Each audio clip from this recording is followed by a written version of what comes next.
Hi stationery friends, there have been some changes to my planning and journaling system, so I thought it could be fun to come on here and do an updated Techo Kaigi.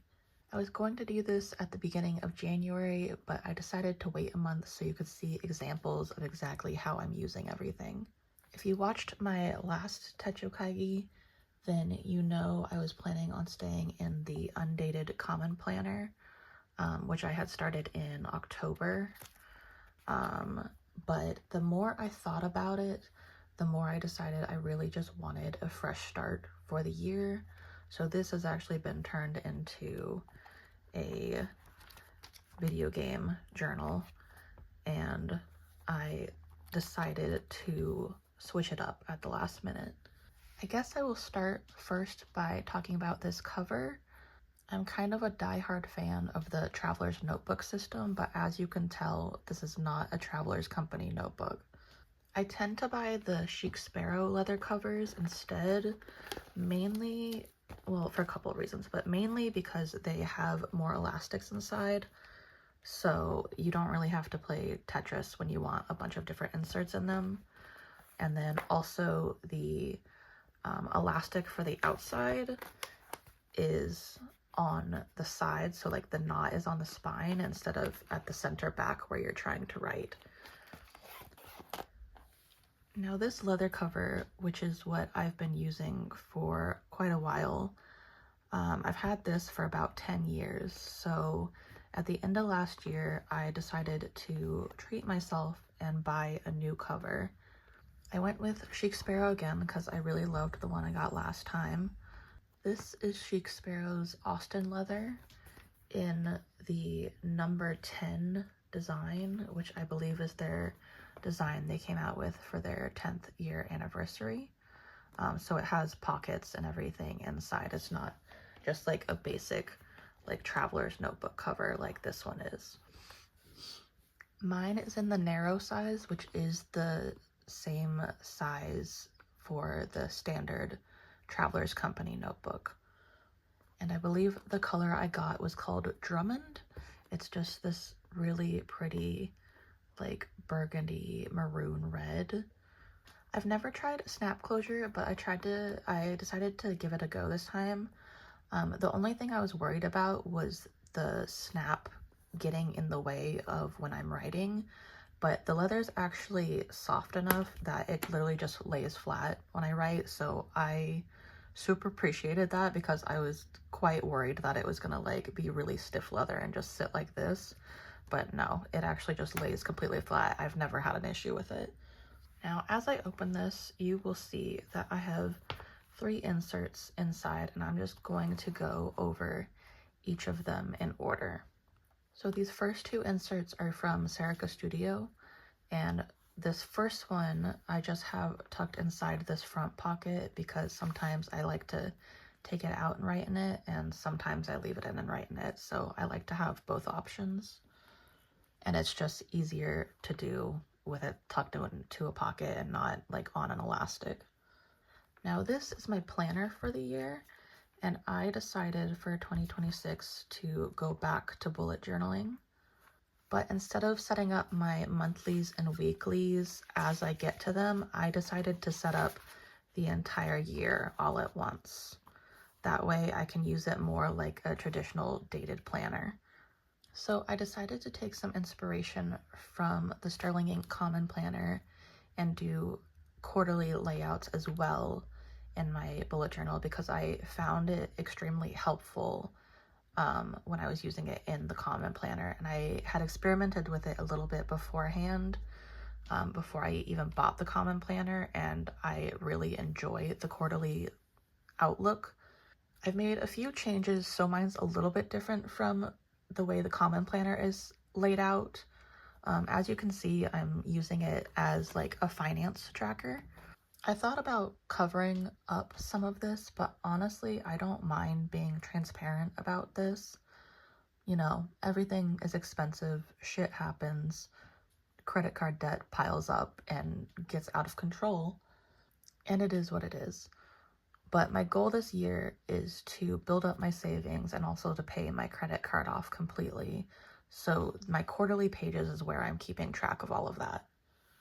So this page, how I have this set up is I have the month here, and then next to it I have written kind of the ideal scenario of where I would put my money that week. And so if that happens where I do what ideally I would like to do with my money that week, the week gets a highlight in green. Whereas if I didn't do what I was supposed to do with my money that week, the week would get a highlight in red. And say like I contribute some to my goal, but not everything. Like say this week it says I put $150 towards my credit card. If I say put maybe like $60 towards my credit card that week instead, it would get a highlight in yellow. So it's saying you contributed something, but like it's not really as much as it should have been, ideally. And this just helps me at a quick glance see if I'm keeping on track with my plan to pay things off and put money into my savings, or if I'm kind of like straying away from the goal and maybe need to do a reset on what is important. And then over here on this side, I will write out what I actually ended up putting down each week. And this is all based on Fridays, which are my paydays. I tend to, as soon as I get paid, allot a certain amount of money to wherever it needs to go, and then just leave myself enough money for the rest of the week for like food and stuff. So basically, this is kind of ideal scenario, what I would like to happen, and this is what actually happened that week. Now on this page, I am doing a couple different things. It is mainly my day-to-day expense tracker. And when I say my expense tracker, I'm not talking like bills or anything. I'm mainly talking like day-to-day groceries, gas, eating out, that kind of thing. I don't track bills in here, and as you'll notice, I also don't track like any money I put towards my savings or my credit card in here either. I have a color coding system for this as well. Any days that I don't spend any money that day, I will write the amount 0 and I will highlight it in green. If I spent less than $10, it gets a yellow highlight. And if I spent more than $10, I highlight it in red. Now you'll see sometimes here I put these green highlights next to the red. And that's just to indicate to myself that while I did spend like a large amount of money that day, it was all spent on essential purchases. So either I needed gas and dog food, and my dog needed his medicines, and I also needed some groceries, like that kind of thing. It's honestly just to make me feel a little bit better when I see big number and I'm like, oh God, I spent $243 this day. But then you look at the green dot and you're like, oh, I did do that, but it was all stuff that I had to buy. It was not optional stuff. I'm basically trying to track my day-to-day spending just so I can visually see my own habits appearing. I have a big problem with eating at work instead of bringing my lunch. So it's nice to see how much I'm spending each day so I can be like, okay, we've eaten out a bit too much lately. Maybe we rein it in a little bit, you know, just so I have an idea of where all my money is going and how much I'm actually spending each day. Then at the bottom here, I've left a little spot to put the ending credit card debt I have for that month of paying it off. That way I don't get discouraged by how big the number is, and every month it'll get lower, hopefully. That's the goal. And then I have just like a little recap so I can like, you know, talk myself through how I think that month went financially. And then at the bottom here, I will have a spot to write how much I have in my savings account at that point. This green dot sticker right here, I have allotted myself to make 2 large frivolous purchases in the whole year. And to me, like, a large frivolous purchase would probably be like over $150, $200. And so I made a promise to myself that you can make this purchase whenever you want, but you can make one in the first half of the year and you can make one in the second half of the year, and you can't make any more after that. So this is just an indicator that I've made that purchase for this half of the year. I did it with my tax refund money, so like it's not even really that big of a deal. But this is just to indicate to me that you can't make another purchase like this until after June.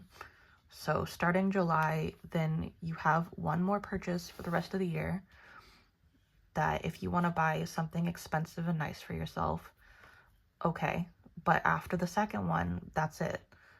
This is my first year trying this, and I just want to see how it goes. I feel like when I make rules for myself like this, I tend to stick to them. So I'm hoping this will cut down on me being like, oh, I want this nice thing. I have the money. Let me purchase it. And will actually give me a strict rule to stick with. Now moving on to my monthly spread. Now, one thing you will notice is that I'm very minimal with my planner spreads. I kind of want just the information I need and nothing else. I add stickers and stuff occasionally if I feel like it. Like these are some stamps that I added just because I thought it was fun.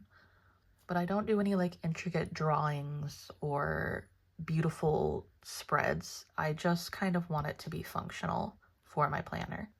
Now, anything that's super important that I feel like I need to pay attention to that month, I will write in my Tombow markers just in a different color so that it just kind of jumps out my page. I wrote all my birthdays in blue, and then anything else I tend to write in the red one. The main thing I use my monthly to is to just track my work schedule. The red is indicated days that I'm scheduled.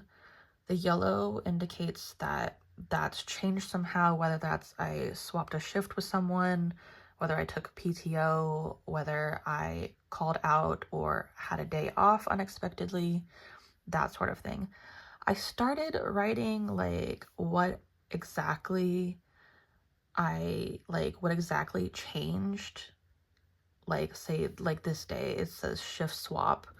So I didn't work that day because I gave one of my coworkers the shift. But I honestly don't do it consistently enough for it to be that helpful. I think I'm going to try to be more consistent with it in the future, but we'll see. I may drop writing it out altogether and just use the yellow marking. And then the last thing I do is I just mark off each day as it comes, which is why all of January is crossed out. Now, I put my weekly spreads after each monthly spread just to kind of change up how planners are normally laid out. But I do think that if I do this again next year, I will change it so that all the monthly spreads are together, all the quarterly spreads are together, and all the weekly spreads are together. I just find that I do have to flip a little too much through my planner in order to write a future event down in my monthly. So I guess planners are set up that way for a reason, huh?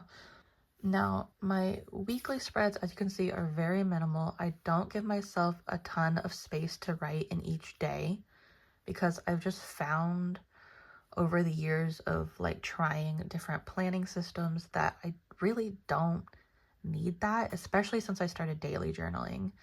I just don't really need a whole lot of space to write each day. I literally just want enough space to put like a couple tasks for the day and maybe like an event that's happening. I always write my work hours down and then I will highlight them in red if I've worked them, and it's highlighted in yellow if something changes. It's basically the same kind of color system that I have for my monthly. It's just transferred to a weekly view. The blue squares that you see here is just habit tracking. I'm mainly just tracking whether or not I did any knitting that day, which is one of my main hobbies. Sometimes I will also write like a little sentence if I feel like I want to do that. Like this day I finished a sleeve on one of my cardigans that I'm working on. And then down here at the bottom, I just write like any important things I need to remember for that week, whether that's a task that needs to be done, something that needs to be paid, a chore that needs to be done, just like really important stuff that for that week I really need to remember. I will write stuff down that say it's something I've been forgetting to do for like a couple weeks.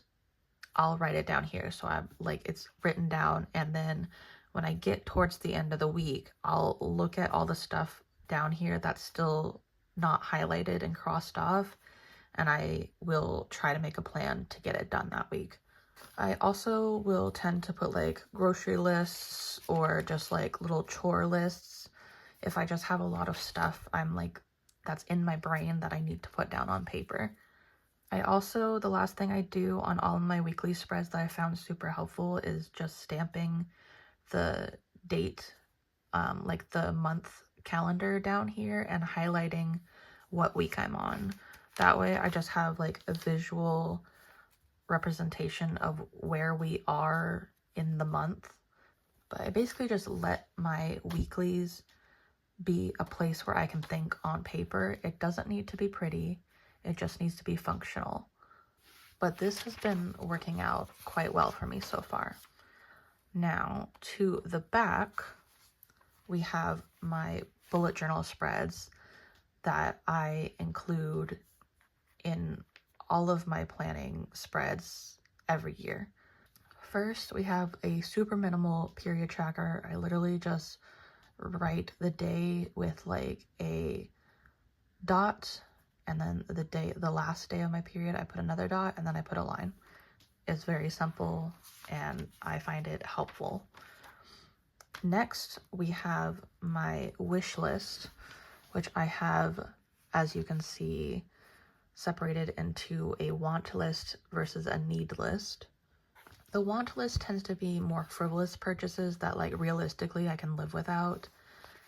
Whereas the need list is stuff that I do need, but is maybe not stuff that I really want to spend money on, but it would make my life better if I just went ahead and made these purchases. I feel the need list is actually quite helpful because, like, say if I'm going to the store or going clothes shopping or something, I can see, oh, I need to get more work socks and put that on my list to get while I'm out. And then when I come home, I can cross that off because I made that purchase. Because these are kind of things that I know in the back of my mind I need to make these purchases, but when you're going out day to day, you kind of just forget until you get home and you're like, oh, I should have gotten socks while I was out, but I didn't.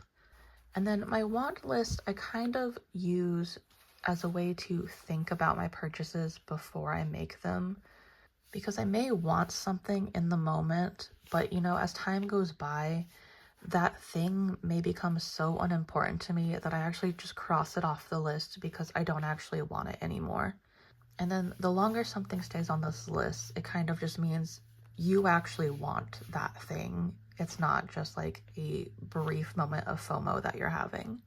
Like the Doc Marten loafers, these have been on my want list for like 3 years now. So maybe at some point this year, I will make that purchase if I can find them locally to me.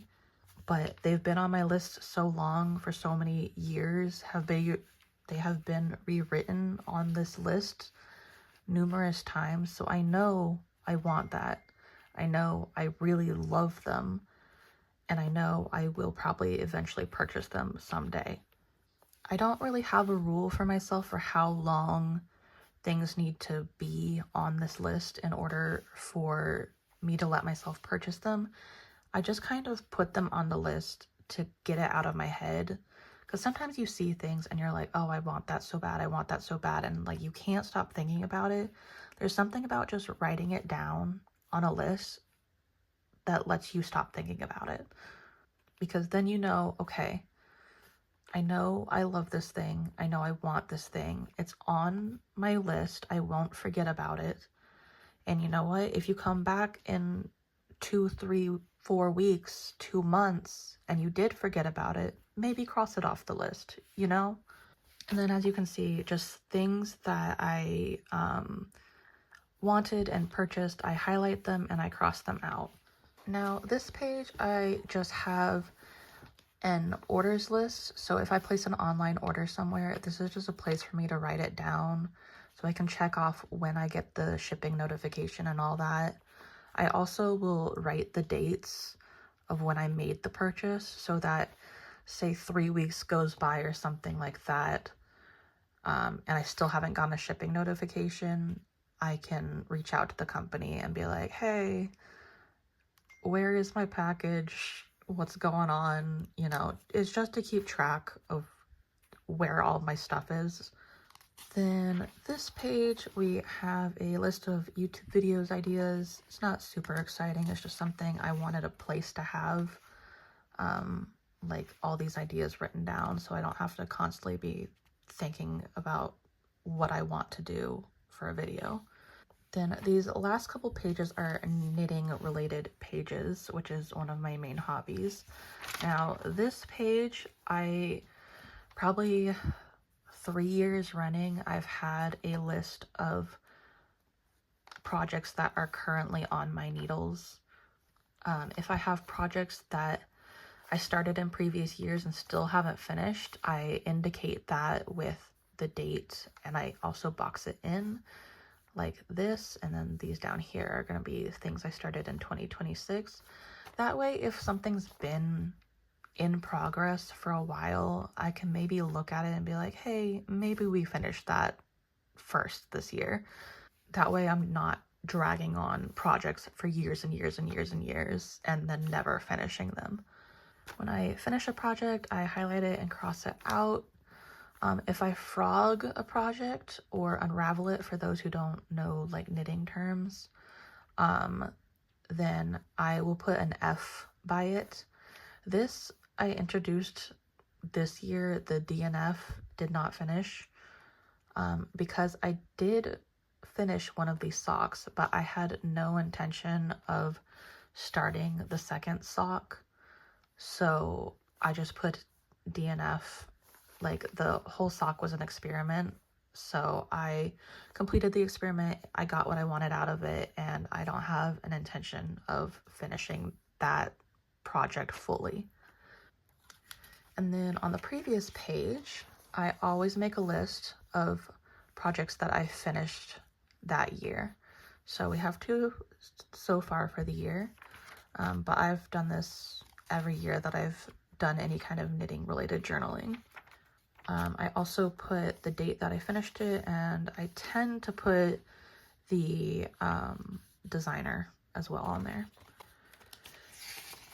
And then this last page in here is just a pen test page. I do need to update this because I have a new ink that I got that I want to put in here. And then I also want to put some of my stamps in here just to have a record of testing the stamp pad.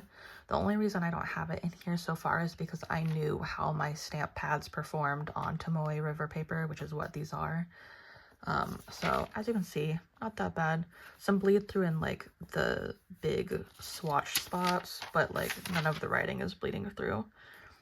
I don't know why. Some of the Tomoe River paper, like I've had no trouble with the Serica Studios Tomoe River paper, but the one in my Sterling ink was a nightmare, so I don't know. But tangent aside, let's move on to my second insert.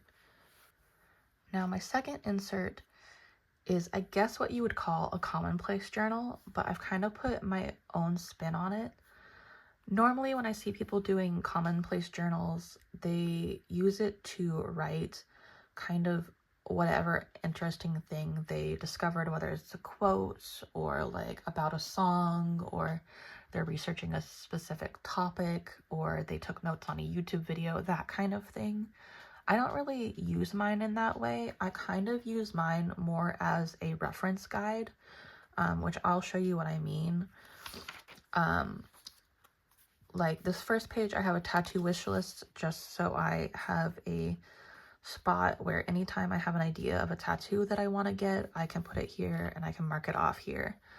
The reason I put it in this journal and not as a part of my bullet journal setup is because I don't get tattooed often enough every year. So I feel like this is more of a long-term reference that I would like to have, as opposed to like a more short-term 1-year reference, which is kind of what this is going to be. But yeah, that's my first page. I have a lot of knitting references in here. So I have like techniques that I sometimes use, but I can't do off of the top of my head. Like I always need to like learn something about it before I can actually start it. So instead of constantly looking up YouTube videos, the same YouTube video over and over again, having explained, I just wrote down how to do it. That way, when I need this, I just have it to reference. Here is just a list of finished knitting projects that need to be either tweaked or fixed in some way. So I just have a running list for that. It doesn't happen often. I only have 2 on here, but it's just nice to keep track of in case I get in like a mending like phase and want to deal with all of that. This page, I have a list of just like all of the yarn that I currently own. I've got a key here at the bottom of like how I've set it up, but the pink highlight is basically how many skeins of that yarn I have. The blue is the name of the colorway of that yarn. The X I use to indicate that I've finished the project that yarn is for, and so whatever is left over is just it's just leftovers. The cross through the dot indicates that it's yarn that is currently in a project, and then here I have an arrow to indicate that yarn has been removed from stash completely, whether I donated it or gave it to a friend or whatever. And I also highlight the yarn in gray just to indicate that it's out of my stash. Now, this page won't make much sense to anyone who doesn't knit or crochet, but basically what this is it's to indicate to myself how many stitches I'm getting on a certain size needle per 4 inches or 10 centimeters. We do this for a number of reasons, but it's mostly to help with fit, because not everyone knits with the same tension. So maybe the designer knits looser and I knit tighter. I need to know how many stitches I get in order to decide what size I want to make. But this is one of probably the most helpful knitting pages I have. I would eventually love to make a video just completely dedicated to all of the journaling pages I've found helpful as a knitter. I left a few pages in between because I know I'll probably end up needing the space. Now, this page is taped in because basically what I'm doing with this is I'm trying to figure out how to perfect the way I make my colorwork knitted socks. So as you can see, this is the date up here. So I will date this and I will write every step I did throughout the process. And then when that sock is finished and I try it on the margins here, I have written like improvements that I can make to the sock next time I make one. And so next time I do a sock, I will do the same thing. I will rip out a page, I will date it, and I will write the process making these adjustments along the way. And I'm going to do that until I feel like I've actually perfected the way I want to make these socks. And then I will glue in a fresh page and actually write out my permanent way that I make my colorwork socks. Now, the last thing in here is food related. So I just have a list of meals that I am always happy to eat, stuff that I really enjoy eating, because you know what? Sometimes it's just hard to think about what you want for dinner or lunch. So it's nice to have an ongoing list that you can reference and be like, oh, I do really like eating that. I will make that. And then based off that, I am also adding like fully written out recipes. I only have these in here for now because I really just add them whenever I feel like it. And some of these recipes are more vibe-based recipes, and some of them are more like you add all of this stuff in this order and you cook it for this long. So it's just a variety of recipes, but I just think it's nice to have all of your favorite recipes written down somewhere. And so I'm starting the process of doing that.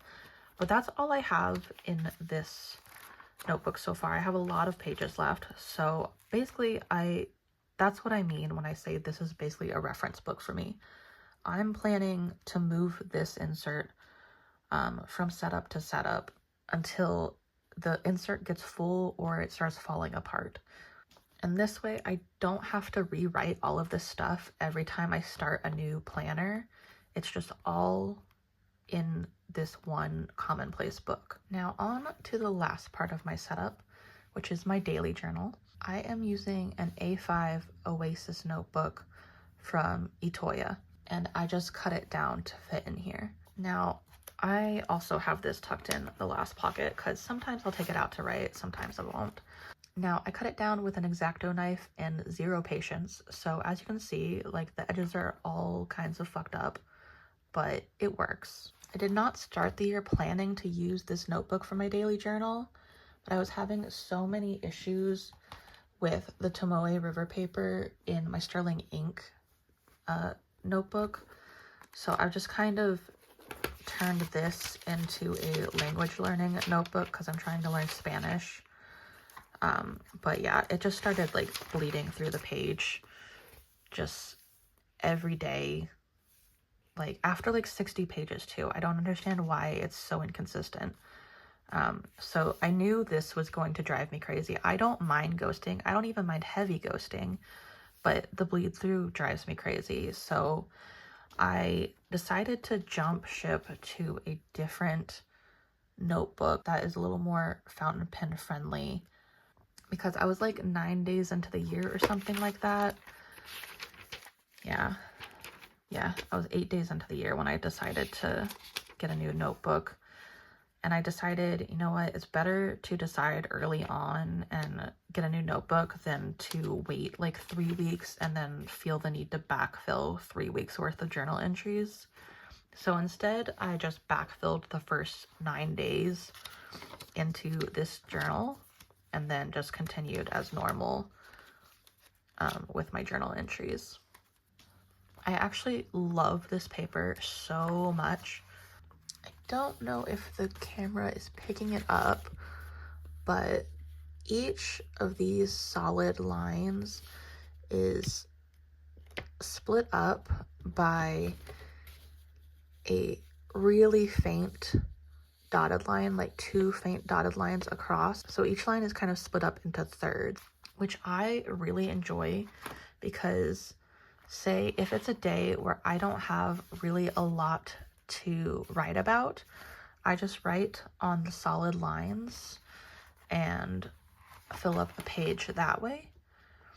And then on days where I have a lot to write about, I will kind of write basically 2 lines for every one solid line. I think if you had really tiny handwriting, you could split it up and write just on each of the dotted lines and basically have 3 lines for every 1 solid line.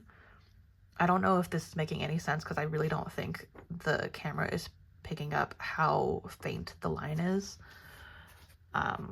But I like that I have that kind of flexible option. Now, these markings at the top indicate like how to split up the page evenly, or at least it would have if I hadn't cut the notebook down. Let me show you. I have a smaller version of this notebook that I didn't cut down. So this is what it actually looks like when you don't cut it down. It's got a date spot up here, and then it's got markings to indicate how you can split up the page. I was actually really sad to lose the date portion when I cut it down, but I would have rather had it fit in my cover than keep it. Now, the only thing that I don't love about this notebook, and it's the only reason I really wouldn't want to repurchase it, is because I'm using it for my daily journal, and I write at least 1 page a day, if not 2 or 3, depending on my mood. So this notebook only comes with 160 pages in it, which means I would need 2 or 3 notebooks. I would need at least 3 of these notebooks in order to get through the full year. And I would really, honestly, just prefer to have my daily journal for the year all contained in 1 notebook, which is why I originally purchased the 520 sterling ink notebook. I did see that sterling ink is coming out, and I think they've already released the Koji paper notebooks.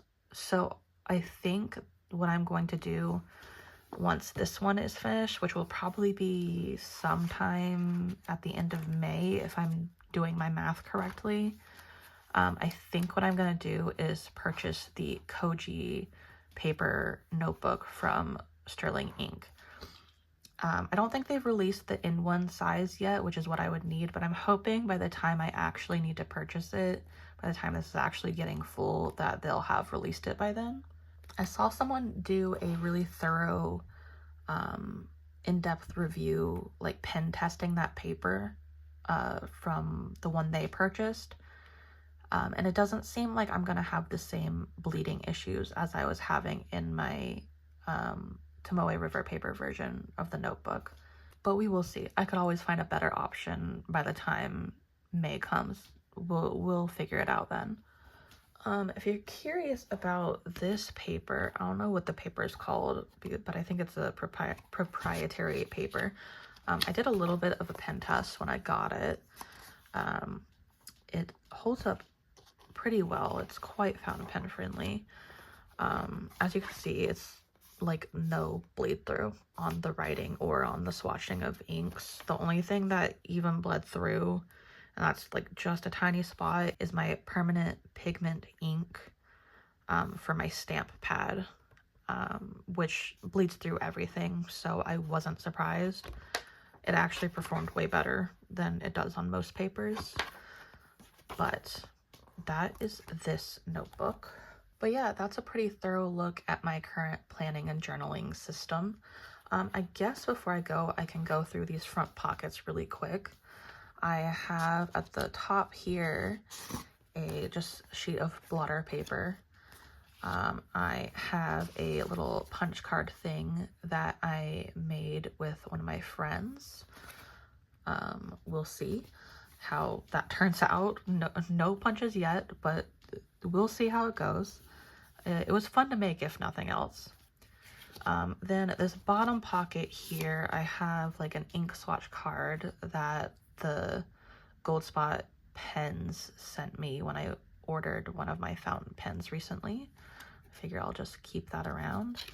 And then down here is just some little bits of ephemera. It's just little scraps of torn pieces of paper that I didn't feel like getting rid of because sometimes I glue them into my journal as decoration along with washi tape. So I figured I'd just keep those in there. And then my front cover here of my daily journal, I have one of the Traveler's Notebook little pockets that comes with their yearly like sticker pack, which I love using this. I want to figure out more ways to use this, but I may just keep them for future years. I've got a little place for those silly little notes. I've got more of that same paper here. And then I just have a reminder, let yourself feel joy because everything in the world is bad and terrible right now. So I feel like sometimes you need a little reminder to let yourself be happy sometimes. As you can see, I also love to cover my journals and planners and stickers and ephemera. This is a sticker from the Travelers Company set, the same one that this is, the yearly set. This is a picture out of a quilt book that I got from a thrift store. This is a little guy that I drew, and I just printed him on like shitty printer paper and glued him on because I think he's so funny. On my commonplace, I just have little postcard things that are sent when I order things sometimes from stationery brands. This is from Nicole Josephine because I ordered some of her stamps, and I just thought that was so pretty. I had to put this somewhere. And then this one is from Yoseka. Back here is more of my art from last year. I want to start printing stickers for myself from the art I made in the previous year. I just think it could be fun. And then the front I don't see as often anymore since I decided to stick it in here, but I just have a bunch of random stuff on here. I have some stickers. This is from a friend. This is off of a package. I think this is from a yarn band. This is more from the Traveler's Notebook. Some stamps that I got. And then I think this is from Sterling Ink. But that is all my stuff. And I also, in case you're curious, I used the Midori reusable metal clips to mark my pages. But that is my little planner and journal setup. If you want to see more from me in between my YouTube uploads, I am quite active on Instagram. The same username, sapphic.stationery. But other than that, I will see you guys next month. I think next month my plan is to do a little video on my current fountain pen collection. So if you want to stick around and see that, you can subscribe. But other than that, I hope you guys have a lovely rest of your day.